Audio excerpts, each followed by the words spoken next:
y'all, it's my review for Basketball Wives, episode 3. I'm hearing this is the Brooke baptism episode, so this might be entertaining. Let's find out. So we open with, what's her name? Brittany Renner. She's meeting Evelyn to walk around the park. First, they're talking about, the meeting they all had last night, a Ponderosa, as Jackie would call it, and how Evelyn was going off on Vanessa. She asks Brittany's opinion on it, and she says, well, I think in Vanessa's case, she's just looking out for her friend because she loves her. Much like how you brought up in front of Shawnee how I had this lunch with Shaq. And okay, new girl, she makes a point. Evelyn then makes it clear that she wasn't being protective of Shawnee. She claims that she just brought it up because of the optics of the situation as well as the timing. Okay, Evelyn. Sorry, y'all. I'm hungry during this review. Pardon me. But then Brittany's like, well, Shaq reached out to me. Sure, Jan. Evelyn says she heard otherwise, and this annoys Brittany, so she brings up the text, and Shaq did hit her up first, but she's the one that invited him out. We cut to Evelyn's confessional, and I don't think she's buying it. She's like, okay, sis, but, I'm still going to be friends with you. I mean, just looking at Brittany, to be fair, she does look like an opportunist. So then we find out that the next Ponderosa is being thrown by Brittany, but Evelyn can't make it. Okay, so we're hearing Brittany's sob story, baby mama drama. It's the same song, just a different gold digger. Next scene, we're with Vanessa. She's on the phone with Amy, the woman who shares kids with Evelyn's baby daddy. And from the gist of the conversation, we're getting the background from Vanessa's perspective, and she's just really being a ride or die friend in her eyes because she was there when it all went down. And according to her, Evelyn's presence definitely ruined a family, and she's triggered by that. Maybe because of something that's going on in her own household. And then we hear Amy say that her, Carl, and Evelyn, they're all in a good place with each other. They're good. And she can back down. And I'm like, well, if the person you're mad for isn't angry anymore, then why are you? Okay, so now she wants to move forward. The last episode was her chance to do so, and she didn't. Wow. So next scene, we're with Jackie and Jennifer having lunch together. While they're smiling, being friendly to each other, it's kind of jarring to see. All I can think about when they're together is, do I look like a deluxe bitch to you? Here go Jackie lying again, saying she's a peaceful person. Ain't nothing peaceful about you. Maybe disturbing, unhinged, crazy, but not peaceful. Jennifer now talking about her new man, saying she's so happy. We'll see. Because she met a scammer, somebody who is now in jail for attempted murder, and now him. I mean, who knows what his background is? Wow, he's about to turn 30, so that means he's 29? Wait a minute. How old is Jennifer Williams? Let me look this up right now. Jennifer is 48 years old. That's almost like a 20-year age difference. The D must be good. We cut to her confessional, and she acknowledges that he's young, but she says he's more mature than the men she's met in the past. Jackie is very eager to move forward with Jennifer. She even wants to make sure with her, are we good? It's because she knew she was in the wrong for the entire thing. Next scene, we're with Brooke as she's visiting her dad. Of course, the topic of her deceased daughter comes up, and Brooke is just holding on. And look, as someone who's lost a close family member, I couldn't even imagine. I still can't believe she's on this show. But like Jiggly told me, everyone processes grief differently. Okay, I'm a little triggered by this. I ain't gonna cry on camera, but I feel everything she's saying about loss. Grief will sneak up on you. Yes. So next scene, we're with Brittany and Jaceel. They're getting to know each other. They're having a little outdoor picnic. Jaceel is a little overdressed to be in the park, I must say. Anywho, what I noticed on the table is that Corbel sparkling. They couldn't get a Prosecco or a champagne for their mimosa. Also, Vanessa joins them, so it's all the new girls together. Brittany seems more of the alpha of the new girls. We cut to Vanessa's confessional. She says she's really tired of talking about this. Apparently not, because you came in on the show talking about it. Oh, you came out here on business. Girl, oh, sure, Jan. Also, Clayana joins them now, and we really have a new girls powwow here.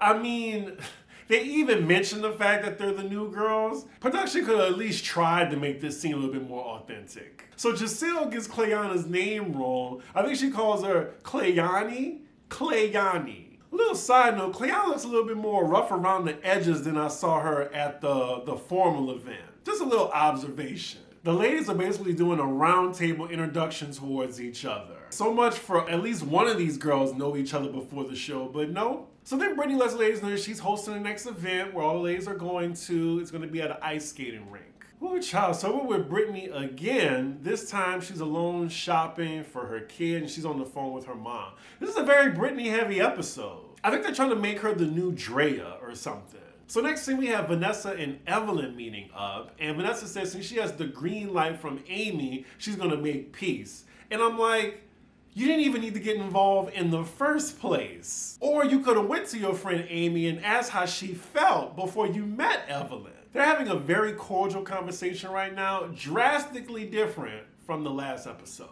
You know, it seems so inauthentic when they're calling a truce when they're currently present day going back and forth. They clearly don't fuck with each other after the show wrapped. So Vanessa's saying that her situation involving someone that was interfering in their marriage or her husband stepping out on her caused her so much stress that she had a failed pregnancy. And that's where her insecurities lie. Wow, Evelyn's apologizing?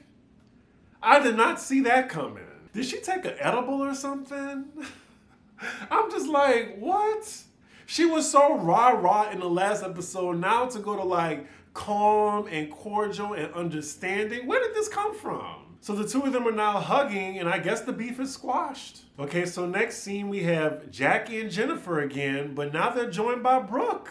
Okay, I guess Brooke is ready to make amends with Jackie now.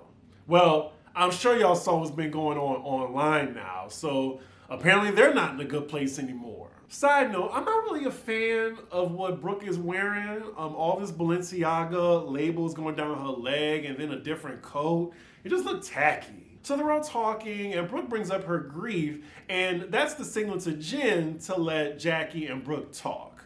So it looks like they're both open to forgiveness because now Jackie's saying, you know, you're so strong and she apologizes again for not being there for her, saying she doesn't know how to grieve herself. And it looks like Brooke is more welcoming than she was at the reunion. My view is I can see both sides, but I think Jackie could have apologized sooner, like as soon as she knew that Brooke felt some type of way about her not being there for her. So now they give each other a hug, and it looks like there's no conflict in the group anymore. We're only on episode 3, so I can't wait to see what new ones there are. So next scene is the day of Brittany's event. I was expecting something more party-esque, but they're initially just going to some raggedy rink getting ice skating lessons. Do any of the ladies know how to ice skate? Because they're all getting on that ice scared as fuck. We see Jen arrive. She's like, oh, I'm not doing that. And I'm with Jen. Like, I thought it was supposed to be like a party vibe, but no, it's just them getting ice skating lessons. Like they're at a rink by themselves. I don't even think there's gonna be food. So Brooke arrives and she gives Brittany a big hug. So I just can't wait to see like, how did it all go left so fast? Oh, so Brooke makes a joke about bitches being on thin ice. I guess she was throwing shade at Vanessa's way. And I forgot that Vanessa and Brooke really didn't settle their argument because Brooke was definitely going at Vanessa. We got to Vanessa's confession and she's saying if Brooke is talking about her, they're gonna have a problem.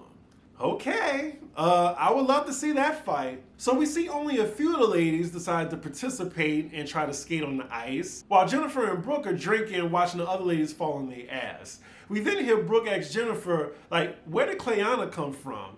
And I totally agree with her. Like, she really did come out of nowhere. Like, when she met Shawnee and Evelyn, it's like production just pushed her out like, oh, go sit by them. Like, she didn't even know them. Side note, this event is just so low rent to me. Like, they're really at this raggedy skating rink. Do y'all see those dusty gumball machines? Drinking liquor in paper cups, my God. So they're all talking now, and Vanessa is announcing to the ladies that her and Evelyn are good. For now. Vanessa says that her and Evelyn talk one-on-one instead of her being ambushed like last time. And Brooke picks up on the word ambush and asks her, oh, you felt ambushed? Why? Vanessa says it felt like Brooke and Shawnee attacked her. And just seeing it back, it just seemed like Brooke was frustrated because she wasn't getting the hint. And she was being outrageous, telling Evelyn not to call the woman who currently has her child. Like, she sounds stupid. So I would be frustrated like Brooke too. So it seems like Brooke apologizes to her, but hits her with that, "I'm sorry if you felt."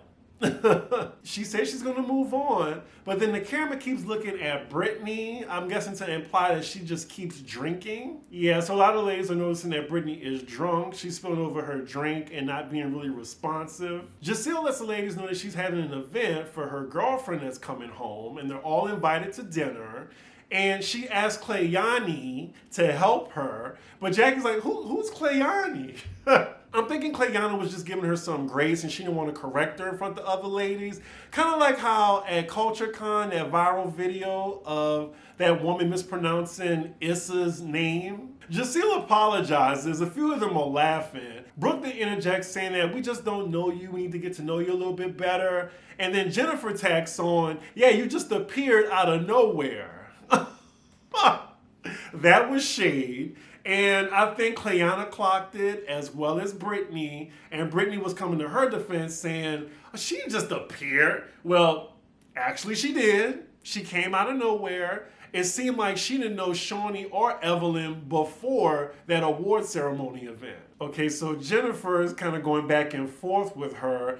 I'm not sure if she meant it like that, but it just came off a little shady. So I get how Clayana's reacting. Jennifer's saying that we didn't know whose friend you were. And Clayana says, well, I knew Jackie, Shawnee, and Evelyn. No, you didn't. You just met them first. Side note, Clayana sounds like she smoked 4 packs a day. I don't think I recognized it when we first were introduced to her, but Lord, see, I don't understand why you need to know who I'm friends with. Who I'm friends with. Okay, so it's getting spicy. She's like, I'm a grown-ass woman. I'm somebody in my own right. We don't know you. You don't even go here yet. Brooke's trying to respond, but then you have Brittany in the middle. She getting crunk for some strange reason. Everybody got their own name. Brittany's getting a little aggressive. That's what she is. That's what she is. Is she not making contact with Brooke? Brittany's like, that's just what it is. Oh, so we gangsta now. Now, after she does this, we see Clayana get up. I'm guessing to try to de-escalate the situation, but then we see Brooke get up. And then Brittany's like, well, why are you getting up? Why are you getting up? Brooke's taking her coat off. Brittany stands up now. They're in each other's face. Brooke got the fingers out saying, you out of motherfucking pocket. Security's in between them now. Jennifer is me in that moment. I'm just sitting back, just watching. Then Jen just put her glasses on, look like she's about to get her purse like Viola Davis, and just walk out. That would be me. I mean, go on my Instagram. There was a fight on the train yesterday. I immediately got off soon as they started swinging. Not today. I think Brittany talking big shit because there's security between them. I'm on Brooke's side. I think Brooke will mollywop her. Brittany's a little smaller compared to Brooke, and Brooke looked like she got power behind her punches. So the insults are flying now. Brooke tells Brittany that you look drunk and sloppy right now, and Brittany comes after her surgery.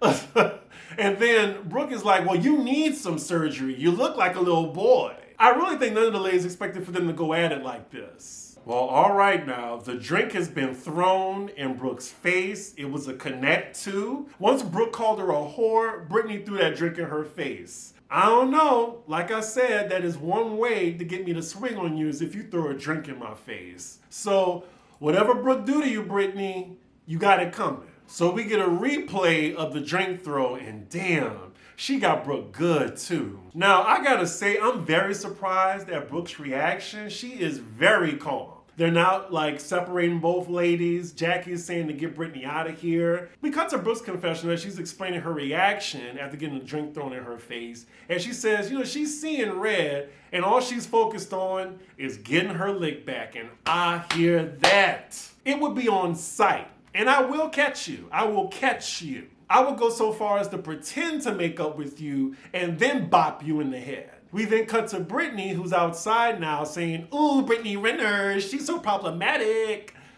I don't know, she's really proud of herself, and I can't wait. I can't wait till Brooke get her lick back. Like, how are they gonna get them all in the same environment again? That's what I'm curious about. Ooh, wow. In the next episode, we see Cleanna actually push Jennifer?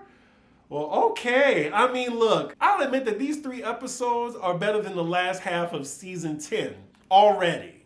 So, y'all let me know whose side y'all on. I think I'm on Brooke's side personally. But make sure you like, comment, and subscribe, and I will see y'all for the next episode. Bye.